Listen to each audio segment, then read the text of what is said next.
gawping at?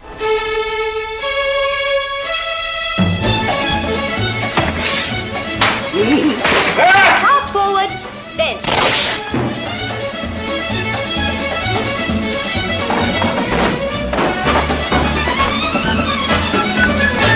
Teach you to come in here and ask me for a quick one?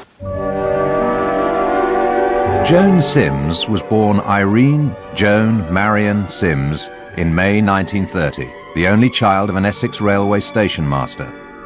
As a child, Joan loved to dress up and entertain the waiting passengers with impromptu stage routines. Joan's talent was obvious, and she soon became a local star in amateur productions, before eventually winning a place at the Royal Academy of Dramatic Art in London. From the word go, Joan had such star quality you couldn't miss it. I know that's a word a lot of people don't use nowadays, but it was there. Everybody knew. I mean, the rest of the people in the class knew. It was there, and of course she hadn't been there long before Peter Reed, this agent, picked her up. And I remember her coming to me and said, "He wants me to go on his books." And so we were all saying, well, this is wonderful, just wonderful.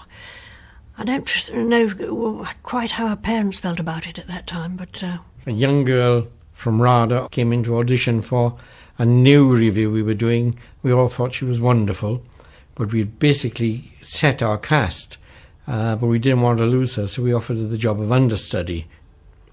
One of the stars of the show, whose name was Gabriel Brune, came in one night and said to Joan, "You'll have to go on tonight, Joan, I'm not well." And Joan said, "Fine." And Gabriel said, "Now don't try and get laughs, just get the lines out. That's all you need to, just get the lines out, Joan, and don't worry about the laughs." And Joan said yes, very innocently, came on and proceeded to get laughs that had never been heard before in this review. Brilliantly done. Came off stage and Gabriel Brune was waiting there and said, "I'm feeling better, Joan, I'll do the rest of the show." Joan quickly graduated from understudy to leading lady, starring in one West End hit after another.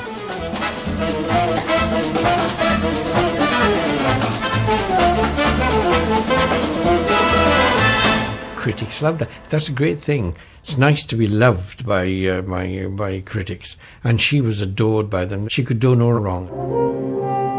Do you think, Miss Emily, I could maybe... Oh, yes, Sergeant. You mean it, Miss Emily? You really mean it? Emily means you may have what you deserve, Sergeant. And here it is. As well as wowing the London theatre scene, Joan was reaching a wider audience through films and television. She was fast becoming a famous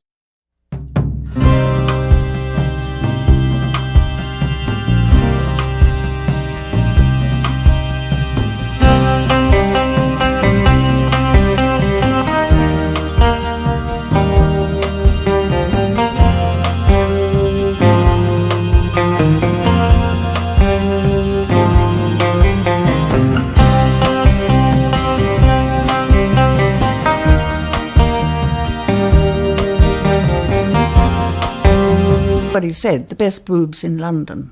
Oh yes, under her chin, until the day she died. I said, "Why don't you flash them more, Joan?"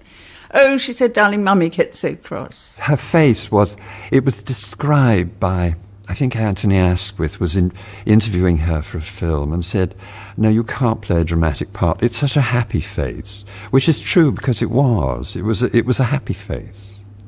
I mean, you could be really down and fed up, and she'd come in and, boom, suddenly the place would be alight with her vitality and fun. And you forgot all about your own problems, I can tell you. Yeah. Joan always reminded me a little bit of a blonde china doll. She had this beautiful porcelain face, pale skin, round, funny eyes, little mouth, red cheeks, and I often felt there was just something about her that was a little bit doll-like in her personality, insofar as she, you could wind her up and she would perform absolutely faultlessly and brilliantly. And then, clunk, she wanted to be put up on the mantelpiece or back in the tissue paper and get away from it all. In 1954, Joan appeared in the film Doctor in the House, produced by Betty Box. Joan's performance particularly impressed Box's husband, Peter Rogers. I say I had an awful job to get here tonight. I had to swap my late duty with Nurse Gibson's bedpans. Oh. In 1958, Rogers cast Joan in Carry On Nurse. Joan went on to become a star of the series, featuring in 24 of the 30 films. So you're Belle. Yeah. My intimate friends call me Ding Dong. And now you must make up for lost time. You've got a little behind you now. Oh, fancy you noticing. I think she loved a working environment. I think she particularly enjoyed filming. The car coming to fetch her, going off, her dressing room, the friends around, people, Miss Sims, do you want this, that or the other? She really did enjoy all that. They sent me down to Pinewood to see if I would be suitable for Joan Sims stand-in. And when I got there, we sort of measured up, and I've got blue eyes and she's got brown. And I was fatter than her in those days.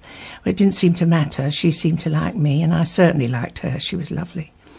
And that was it. We got together, and I did the film with her, and did every other film with her after that, about 30 in all. The Carry-Ons, it was really like family. They became sort of family because they all worked together over and over and over again in all these films.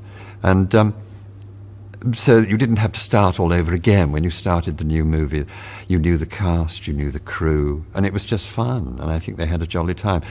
Getting paid peanuts, the women at least, but I think they probably enjoyed it. It was just a gang, like school kids some days. Now's my beautiful queen, then. Well, and eager to please, my lord. Good. We were doing Carry On Henry, and she was the French wife, and she used to sit in bed sucking garlic. Of course, in the rehearsal, and for me, standing in for her, and for Joan's rehearsal, she had little bits of peppermint or little bits of sweet in this thing. We sort of eat these things away. So when it came to doing the actual shot, they took the box away. Said, "OK, Joan, everything ready." Joan hopped into the bed, and they handed her the box.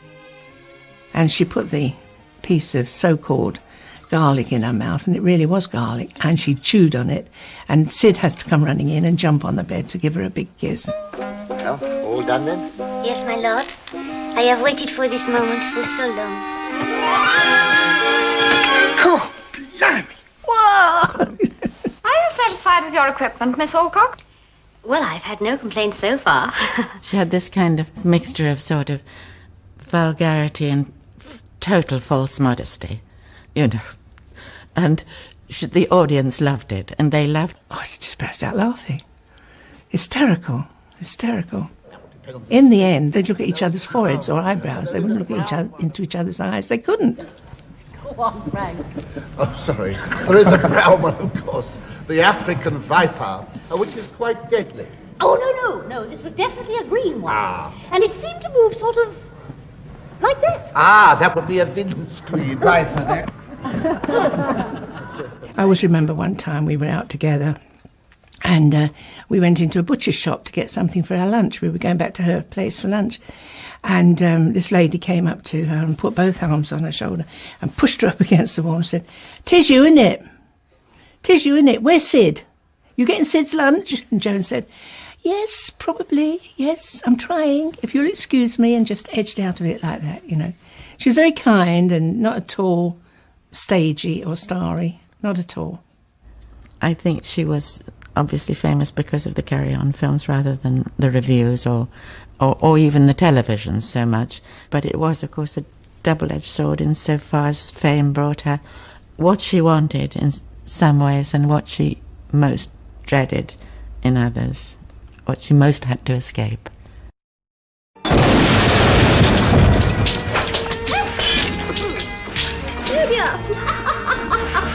I see you've got a little plaster. By the early 60s, Joan Sims was a household name. Her success delighted her parents, John and Gladys. Joan was a simply adored child, absolutely adored by her parents. And I remember how they had these piles of scrapbooks. So she was only 20-something. They already had these piles of scrapbooks of Joan doing this, Joan doing that, Joan doing the other. Joan was a princess. She loved her father. She did love her father. He was working class and proud of it, and her mother was more genteel and considered herself a slightly better class, I think, than the father, and this was rather apparent. Her mother had been in love with another bloke who never told her that he felt the same until after she'd married Joan's father. And Joan's mother explained all this to Joan when she was about 7, which didn't really make for a very happy home. Not enough hugs, a person, and she needed someone to reciprocate. And Joan's boyfriends, I don't think they ever quite worked out as she would have hoped. I mean, they were showbiz people, I think mostly, but none of them were, none of them had billing above the title, as 'twere, which Joan did, because she was a star. Consequently, Joan picked up the tab for everything, which is doom for any relationship. In 1958, Joan was starring in a West End play where she met and fell in love with actor Anthony Baird. He was tall and good-looking. I think he was a bit of a sort of ne'er-do-well, if you like. He was perhaps a kind of bit-part actor. There wasn't so much television or anything like that around in those days, so you had to get, there was far less work around, of course. And I think she felt that she was going to perhaps have to keep him. And this wasn't right, really, as far as she was concerned. And I think he would have done anything for Joan, but he liked to drink. He did like to drink, and who knows, maybe he started her on that. I don't know. Tony soon moved into Joan's flat, and they lived together for 3 years. But every time that Mrs. Sims came up, Joni would insist he took all his stuff out of the house. I mean, this was ridiculous. He was living there. He had to take all his clothes out, everything, in case Gladys should find them. And she was telling me that all this cloak and dagger work had got to stop, and she was going to tell her parents about Tony, and that she was living and I think they would like to get married. Her mother was horrified to find that her daughter was living in sin and disapproved of sex on principle. She used to say, there's nothing in sex, nothing in it. And then, of course, came the letter penned by her father, which was heartbreaking, really. I mean, I read it, and it was... I think I was so shocked at it, because by then Joan would be late 20s, early 30s, but she was still, doing what they said, and I did everything I could to I was naughty, actually. I did everything I could to get her to disobey what they were saying in the letter. I think she would like to have done, but sadly that, I think, was what broke things up. Despite several serious relationships, Joan chose not to get married. I think she was lonely, but she wouldn't have wanted any relationship to have stopped her going out to work. She did love her work. She did love her colleagues. I think they came first. I was very striking when I was young. Striking? I was. There was many a young man couldn't sleep at night thinking of me. Yeah, bloody nightmares, Paulie. I was a fool, though. I used to do it for chocolate and then share the chocolate with them. Johnny Spate wanted to write a series for Joan as Gran, and she wouldn't do it. She said no. I said, why? She said, because that character depresses me. She said, it really depresses me. She said, because I think to myself, one day I might be like that. Now, love, say when.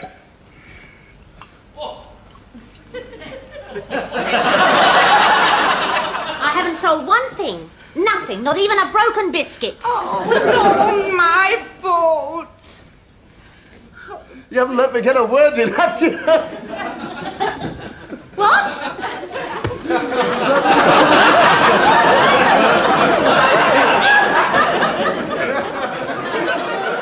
She was happy. She was a happy performer. She loved doing it. She hated not doing it, actually. That's when her sadness came about, when she wasn't working. It essentially became her life. She had nothing else. So when the footlights were on, she was happy. That was her fireside. She was completely happy. But when the curtain came down, that was the agony and the pain.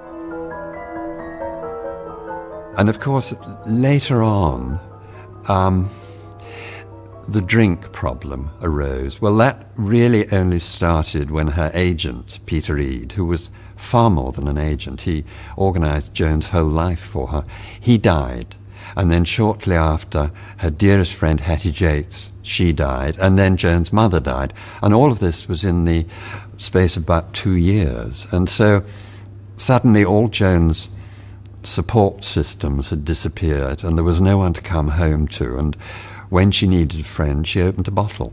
And I started, to drink too much. I started to get that I didn't want to sort of get up every day, or if I did get up, the first thing I would think about was when could I have the next drink? I could never understand. I used to say to her, why, Joan?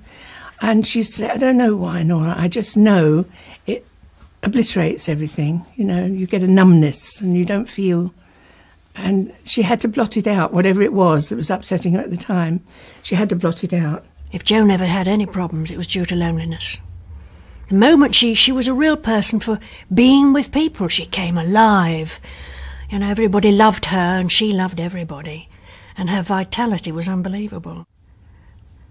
She loved fun people and she loved happy people around her. She didn't like anything unpleasant. She didn't like anything morbid. I think it's possibly one of the reasons she didn't go to funerals, and she didn't go to Hattie, her dearest friend. She didn't go to her funeral. She just couldn't face it. I was reminded of a line in a Tennessee Williams play that I'd worked on, which was, humankind cannot bear too much reality. And I think Joan was particularly that kind of person. It was tough. So show business, in a way, was a wonderful escape from reality, as equally the odd drink, etc., at home was another escape from reality. She needed it. She couldn't bear too much. I got to such a pitch where it was said, look, you've got to go into hospital again. You have to go into hospital. Otherwise, you're just going to die because you are abusing yourself so badly. And I remember the morning that this letter arrived to say that indeed I could be admitted for rehabilitation. And it was something that happened to me that morning. I don't know what it was, but I thought, I am not going into hospital again. I do not need any more hospitals. I have to fight this on my own. I'm sick to death of lurching back and forward, leaning on somebody else's shoulders. Joan, you have got to get to grips with it, and you've got to do it yourself. And I rang up and I said, I won't be attending the hospital. I'm not going near another hospital. I've had hospitals up to here. And she said, are you sure? I said, I'm absolutely positive. I have the strength to fight this on my own. So she made this big last effort. And with all that positive thinking that came about with that, things started to happen. She was asked to write her autobiography, and she did Last of the Blonde Bombshells. You were the star, You were the youngest, the sweetest, and the most talented of the Blonde Bombshells. You were also the only virgin. You had me to thank for that. Really? Should I be grateful? And she was suddenly on and up, and she was a different person. And then she'd phone me up, hello, Lizzie, and away she was up there. It was wonderful. It was positive, and her life was absolutely on key. Let's see. Drink fair now. Mrs. Harris once said to me... Bother Mrs. Harris! I don't believe there's no such person! Voiceovers, television, you name it. Everybody wanted her. And it was brilliant, absolutely brilliant. And it was tragedy that she got, I don't know, God works in funny ways, but it's a tragedy that she suddenly had come right up. And then to just, that was it. And she was really on a high, people wanting her, which was great. Maybe that's the nicest way to go, to have people wanting you. Joan went into hospital for a routine operation in November 2000. Complications developed and Joan fell into a coma. I was talking to a doctor one day, and this doctor said, I really, really don't know how she has kept going. She's a mystery to us. I said, well, she must have a very strong heart. She said, it's her willpower. It's her willpower to stay alive. She was so strong. About 10 minutes before she died, her breathing was very poor, and I was talking to her all the time, and I was saying to her, now you go and find Hattie and Kenny and all the gang, they're all up there. And I said, my Dutch, they're all there. And I said, I don't want any messing about. I want it all in order when I get there, so I don't have to do anything. It's all ready for me. So, and I said, now look, Joan, don't let us have to shoot you. Let's get it. And there was a doctor standing by, and he thought, I said, no, that's all right. Joan knows what I mean. And I swear she did.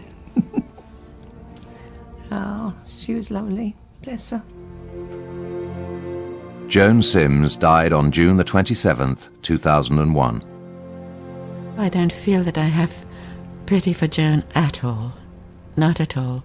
She wouldn't have wanted that. She was not self-pitying herself. And she led really